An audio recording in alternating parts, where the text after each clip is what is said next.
Alright, everybody, welcome into No Such Time World. Now, I'm outside, that's why the sun's beaming in on me, but I wanted to talk a little bit about Boruto, episodes 27 through 31. So, let's get into it. Alright, this story arc was pretty good. I really liked it. It became a little bit dark. The Hidden Mist Village was essentially the Hidden Mist Blood Village, which the original seven swordsmen lived there.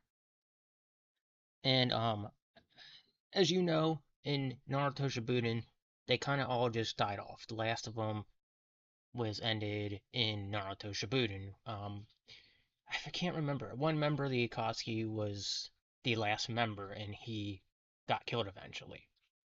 So he was the sharp-looking dude. He always hung out with Itachi and all that, and then yeah, he ended up dying, and then the whole seven Mist Swordsmen was ended. So now, what we're seeing is a revival of this seven swordsmen from the Hidden Mist Village. So, back when last made my last video, there was a moment where I talked about them showing up to the Hidden Mist Village.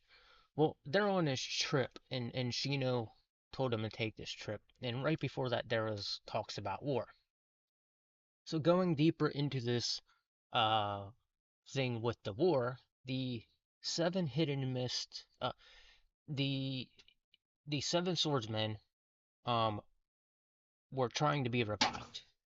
So there was a character that started a bunch of drama with Boruto and all those guys, and you thought he ended up dying. Well, come to find out later on, he wasn't killed. He had an injury. He got healed. Um, he ends up going to Boruto and telling him all the stuff that happens. And Boruto, because they caught, uh, because they were ready to find all the swords for the seven swordsmen. And there's this character named Kagara that is under uh the Kage that's running the island, the Hidden Mist Village. Um, I gotta look more into their names, but the one that's running the village right now is one of the original seven swordsmen. So they didn't all die off. I forgot he was one of them. But so the guy under him is one of the he's connected through bloodline. I think it's his grandfather was a part of the original seven swordsmen. So he the story goes deeper into him and how he got connected into all of this and how he almost killed a guy in training because the original way they trained people on the Hidden Mist Village was to kill people during sword fights. So the way they trained them is the last one standing always was the one that became a part of the Seven Swordsmen. Very gruesome story, very dark story. That's what made the story relatively good. Well, the leader of the Seven Swordsmen now, he is related to the guy that always ran with Itachi, because he's the shark. And you see all the people that were connected to this start coming out of the woodworks and all form together and form the new revival of the seven swordsmen. And so they get all together and they go to find swords.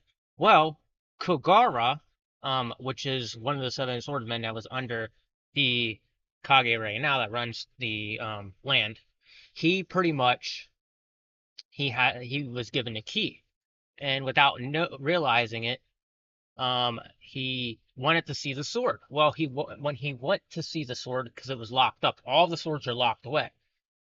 They all came to him and found him waiting in there, and they all got a hold of the swords. They all got a hold of the original seven swordsman weapons. So as the story's going on, all of them get their weapons, and it ends up leading into another fight. Because originally, what happened is it this story goes where um there was the bullies got into a fight with Boruto, and then After that was over, one of those bullies that I was going over that we thought died, um, ends up coming back to tell Bruto, and then catching up to everything. That's how this all became it because they took on them and they defeated them, and that's what started this war. They even openly said before that they were starting war. And up until now, this very point where I'm at, there's this big fight that broke out between the Seven Swordsmen and the people from the Hidden Leaf Village and Kagara. Well, Kagara is always under this trance because he nearly killed the leader of the Seven Mist Army, the Seven Swordsmen right now, which is again, he looks like the guy. I guess he's the kid of the guy, or he's connected through bloodline to the guy that was running with Itachi back in the day in the Kakashi. So, and he nearly killed him. There's a scar on his chest. So anytime he opens up and Kagara sees the scar, he goes under this trance, and he's under control by him because of this trance. And Boruto has to go in and, well, actually, hold on a second. So as the fight breaks out, the Kage shows up. Boruto shows up with Sarada and a few others. They're lingering behind. And as this fight breaks out, we see first that Sarada, as this fight's going on, the Kage gets caught in the one of the swords that has the string come out and it tears up your skin. So he's caught on it. The Kage is caught on it, and he can't do anything. So at this point in time, Sarada falls underground, and she's fighting this girl with electricity for blades. And then Boruto gets stuck, and Iwabi shows up at some point. So throughout this fight cycle, the first of it is we go down below, and we see, well, no, we see the Kage take on and destroy all the other people from the seven swordsmen. I might have this out of place because of the way I watched the episodes, because I accidentally watched them out of order, the two fights. So, going back to it, the Kage messes everybody up. He destroys everybody, and as he's stuck on this rope, there's a move he does. I'm looking at him like, dude, you were effing insane. But he gets a sword from the strings, the metal strings that tear up your skin. He gets it sent through him. And after he destroys everybody that was holding him hostage, he walks up to the girl that did this to him, that was on the string, and he just destroys her. He destroys her, and he destroyed everybody else holding him hostage because he found a way out. He got the courage up, even though he was in the strings, and the strings were turned up a skin. He got the courage up to find a way to get it all to work out for him, and he was probably in pain. But he goes up to the girl, and he annihilates the girl that did that to him. And then the big guy that's like, I'll smash you, he gets stopped in his tracks, and he just bows down to him. So we go into the next fight, which is Sarada versus the one girl with the electric blades. And that fight was pretty awesome. I'll give it that. I'll explain why I thought that fight was awesome. But they're down below, and they're both hitting each other with the same electrical power, the same electrical move. So Sarada, being who she is, an Uchiha, she uses her capability to trick her, to make her see multiples of her. And then the girl she's fighting is pretty much like, which one is the real one? So as you're seeing this fight go on, you see her play the trick on her, and the way the fight ends, very, very awesome. I don't know if I want to say it here, but let's just say she didn't attack the right one. So I'm gonna leave it at that for you guys. But that fight was pretty awesome. Sarada's fight, and then there's Boruto's fight, which Boruto never fights by himself. He never takes care of the problem by himself. But he's fighting Kagara, and he's fighting the leader of the Seven Mists, because he's fighting Kagara under control of the leader of Seven Mists. Remember, I said Kagara, anytime he sees that scar on the leader's chest, he goes into a trance and wants to kill everybody. So Kagara gets put on a trance, and Boruto's like, "Why do you allow him to control you? You're stronger than that." So, Boruto, being the person he is, he ended up, well,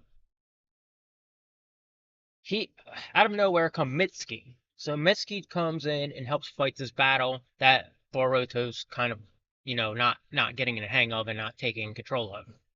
So as this is going on, Mitsuki is like, Mitsuki is cool because I like his fight style. He's just very fast and he's dodgy and he knows how to go in and attack people when they need to.